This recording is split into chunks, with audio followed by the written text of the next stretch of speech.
think, to put up with perhaps some failures along the way.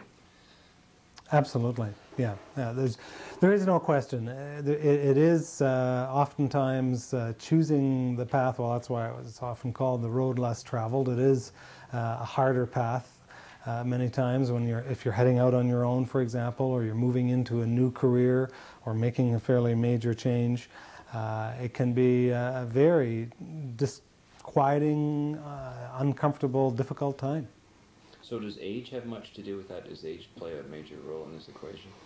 I think it plays some role. I think that younger people tend to perhaps be a little less set in their ways, less in a rut.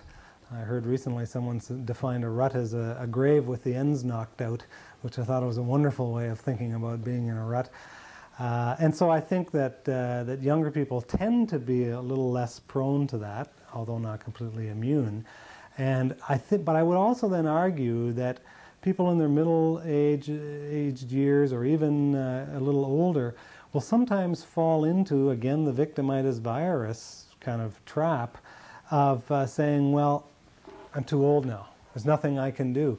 And yet we know of numerous examples of people who at pretty advanced years have continued to be fresh and alive and exploring new interests, new hobbies, changing careers.